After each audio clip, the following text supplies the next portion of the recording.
Hello students, આજે આપણે કરવા જઈ રહ્યા છીએ ચેપ્ટર નંબર 7, જેમનું નામ છે વન એન્ડ મેની. આજેથી આપણે રિવિઝન કરવા જઈ રહ્યા છીએ, તો દરેક સ્ટુડન્ટ સારી રીતે ધ્યાન આપે અને સારું શિક્ષણ પામે એવી અપેક્ષાઓ છે. તો આપણે સ્ટાર્ટ કરીએ છીએ chapter number 7, one and many.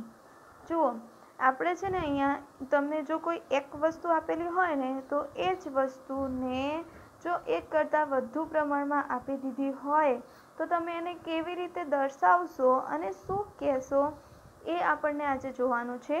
તો સ્ટાર્ટ કરી દઈએ છીએ. જુઓ, કોઈ વસ્તુ, પ્રાણી, પક્ષી કે માણસ એક અથવા એક, એને આપણે શું વન કહી શકીએ, એક એટલે કે વન હોય તો તે એક વચનમાં છે. તેથી તેની પહેલાં એ કે એન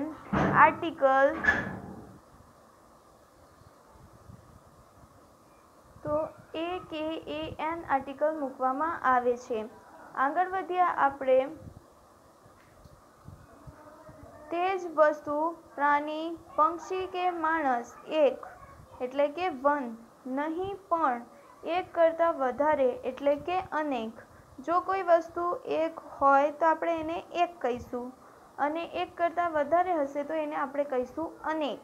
હવે એ વસ્તુ જો બે પણ છે ને, તો તમે અનેકમાં એની ગણતરી કરવાની હોય તો તે બહુવચનમાં છે તેમ કહેવાય.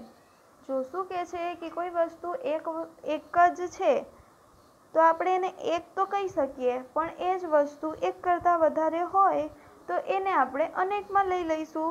હવે અનેકને ઇંગ્લિશમાં શું કહેવાય? તો એને કહેવાય મેની. શું કહેવાય? મેની. સ્પેલિંગ શું છે મેનીની? જોઈ લો, MANY, મેની કહેવાશે. આગળ વધીએ. બહુવચન નામો પહેલાં એ કે એન આર્ટિકલ મુકાશે નહીં. જો કોઈ વસ્તુ તમારી એક કરતાં વધારે પ્રમાણમાં છે એટલે કે મેની છે, તો તમે એ વસ્તુના નામ લખશો ત્યારે એ અથવા એન આર્ટિકલ મૂકવામાં આવશે નહીં. આગળ વધીએ. જુઓ, એસ. હવે અહીંયા શું કીધું છે? મોટા ભાગના જાતિવાચક શબ્દોને બહુવચનમાં ફેરવવા માટે શબ્દને અંતે એસ મૂકવામાં આવે છે. હવે તમારે એવા શબ્દો જોવાના છે જેમને આપણે બહુવચનમાં ફેરવીશું તો એમની પાછળ એસ મૂકીશું. હવે એસ મૂકવું એટલે શું? તો જુઓ, અહીંયા શું છે, આ તમને જોવાય છે આ વસ્તુ. આને આપણે શું કહીએ ઇંગ્લિશમાં? આને આપણે કહીએ એરો. શું કહીએ? એરો. સ્પેલિંગ શું છે એરોની? ARROW, arrow. એરો એટલે શું? તીર. આ એક તીર તમને જોવાય છે ને, તો આને આપણે કહીશું એરો. તો હવે જુઓ, આ જે એરો છે એને આગળ આપણે શું લખવું પડશે? આર્ટિકલ. કેમ આપણે આર્ટિકલ લખીએ છીએ? તો જે એરો છે એ એક જ છે, એક જ વસ્તુ હોય તો એની આગળ આર્ટિકલ મૂકવાનું છે, એ અથવા એન. હવે જુઓ, તો તમે લોકો આર્ટિકલ અહીંયા એ છે, અહીંયા એરોની સ્પેલિંગમાં આગળ શું છે? એ. તો આપણે 5 પ્રકારના સ્વર વિશે જાણીએ છીએ. સ્વર, અંગ્રેજી મૂળાક્ષરોમાં 5 સ્વર છે. કયા કયા?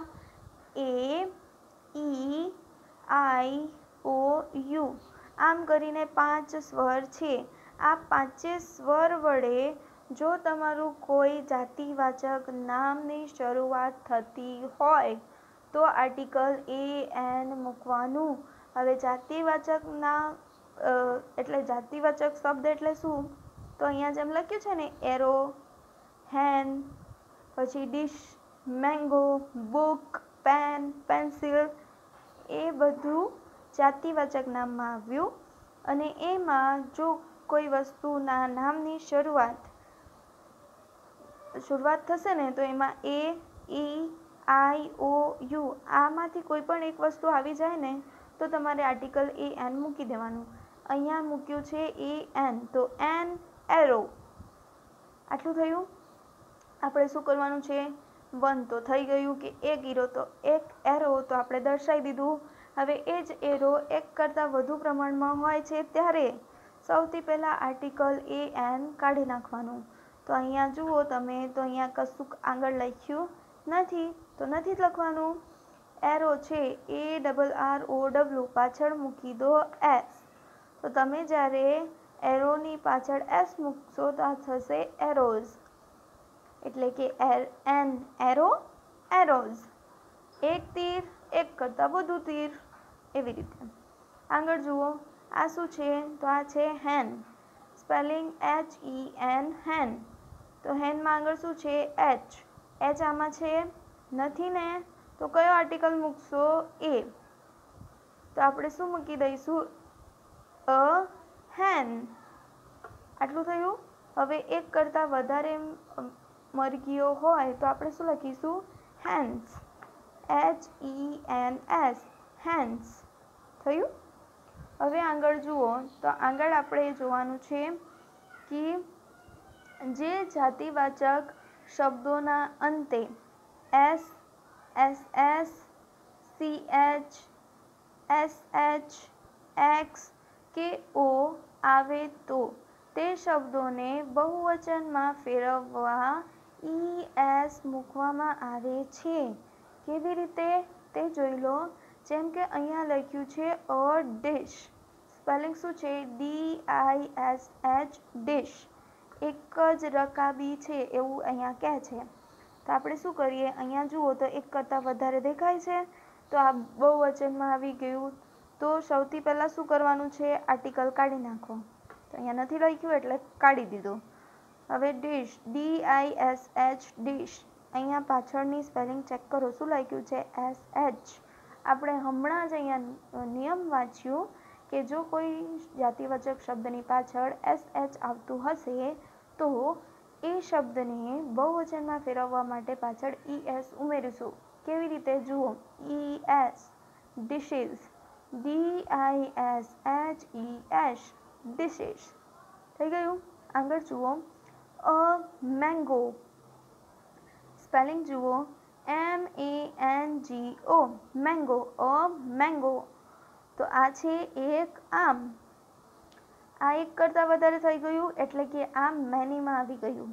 તો અહીંયા શું લખીશું? મેંગો. હવે જુઓ, મેંગો પાછળ શું છે? ઓ. આપણો નિયમ બોલે છે ને અહીંયા કે ઓ હોય તો બહુવચન કરતી વખતે ES મૂકવાનું. તો શું થઈ જશે? Mangoes, spelling MANGOES, mangoes. આગળ વધીએ. જુઓ, આગળ અહીંયા લખ્યું છે વન, એટલે કે એક, એક વચનવાળા શબ્દો છે. અહીંયા લખ્યું છે મેની, MANY, મેની. મેની એટલે અનેક, એટલે કે બહુવચનમાં જતું રહેશે. જુઓ, એન એપલ. અને અહીંયા લખ્યું છે 1, 2, 3, 4, 5, 5 થઈ ગયા એટલે મેનીમાં જતા રહ્યા. તો અહીંયા શું લખીશું? એપલ્સ. પાછળ શું જોવાય છે તમને? જુઓ, ડાયરેક્ટ એસ લખ્યું છે. કેમ એસ લખ્યું છે? કારણ કે અહીંયા પાછળ ઈ છે.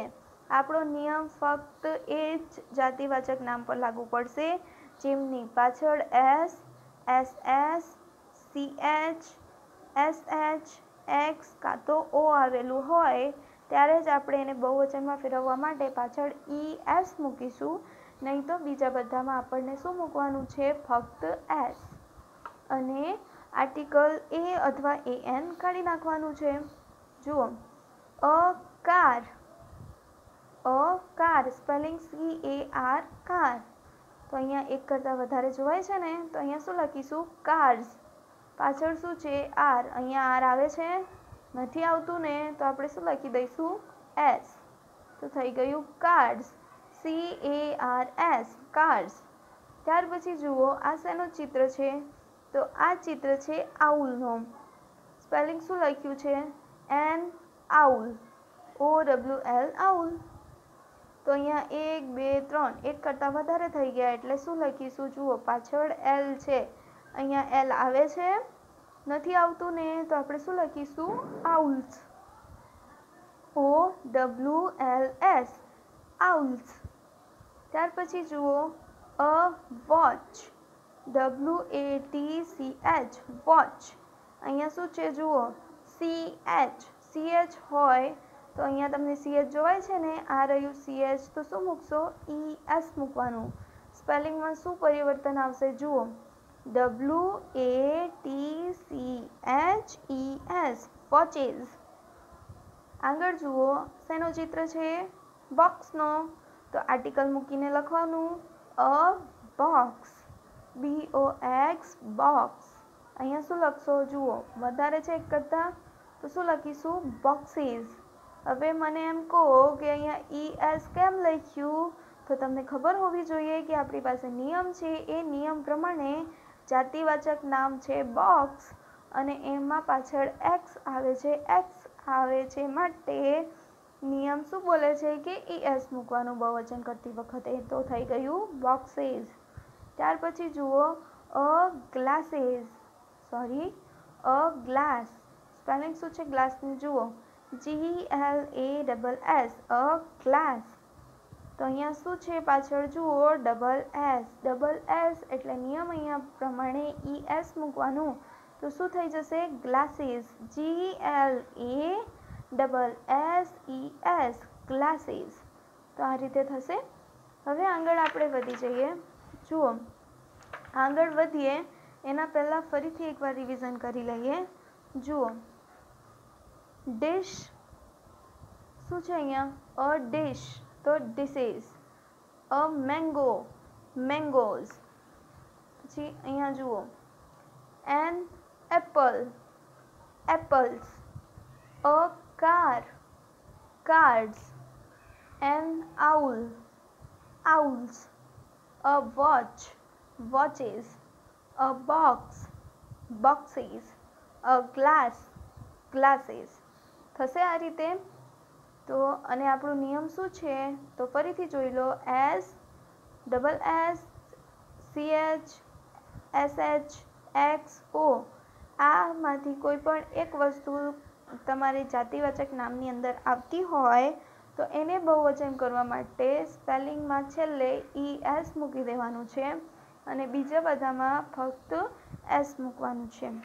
આગળ વધી જઈએ. જુઓ, આગળ અહીંયા જુઓ શું કહે છે કે ચિત્ર જોઈ શબ્દ બહુવચનમાં લખો. આ તમને ચિત્રો જોવાય છે, બધા ચિત્રો જોઈ જાઓ. તો આ બધા એક વાર છે અને આવા જ ચિત્રો એક કરતાં વધારે આ ભાગમાં આપેલા છે. આપણને શું કરવાનું છે? તો અહીંયા બહુવચન કરીને લખવાનું છે. જેમ કે અહીંયા લખ્યું છે એન અમ્બ્રેલા. સ્પેલિંગ જુઓ અમ્બ્રેલાની, UMBRELLA, અમ્બ્રેલા. તો શું થશે? પાછળ શું છે? એ. તો એ છે તો ડાયરેક્ટ શું લખી દઈશો? અમ્બ્રેલાઝ. અને એન આર્ટિકલ કાઢી નાખવાનું, એ નથી લખવાનું. સ્પેલિંગ શું થઈ ગઈ જુઓ, UMBRELLAS, અમ્બ્રેલાઝ. આગળ જુઓ અ ટમેટો. તો સૌથી પહેલાં તો એ કાઢી નાખવાનું છે ટમેટો. પાછળ શું છે? ઓ. આપણો નિયમ બોલે છે કે SH જુઓ SSSCHX અને O પ્રમાણેનો નિયમ આપણો બોલે છે અહીંયા. તો શું છે? ઓ છે તો શું મૂકશો? ટમેટોઝ. Spelling TOMATOES, ટમેટોઝ. આગળ એન એપલ. તો એપલવાળું તો આપણે આગળ કરી લીધું, ડાયરેક્ટ લખી દેવાનું એપલ્સ. પાછળ છે, હોય તો ડાયરેક્ટ S મૂકવાનું છે બહુવચન કરતી વખતે. અ ડિશ. સ્પેલિંગ શું છે? DISH, dish. ડિશ આગળ કરી ગયા આપણે, SH છે પાછળ, તો શું લગાવવાનું બહુવચન કરતી વખતે? ES. તો થઈ ગયું dishes. A bench, BANCH, bench. તો શું થશે? Benches. A kite, kites. A book, books. જો a bus, buses. A potato, potatoes. A mango, mangoes. A tree, trees. A glass, glasses. A chair, chairs. A watch, તો watches. ખબર પડે છે ને? Watches આપણે આગળ કરી ગયા. ચેરમાં પાછળ શું છે? આર. તો માટે ડાયરેક્ટ એસ મૂકી દેવાનું. આ ચેપ્ટર આપણું આગળ ચાલી ગયું છે. આજે રિવિઝનમાં લીધું છે. તો આ તમને આવડી ગયું હશે. હવે આના લાગતા હું તમને થોડાક MCQ આપવાની છું. એ MCQના જવાબ તમારે જાતે પસંદ કરવાના રહેશે. Thank you.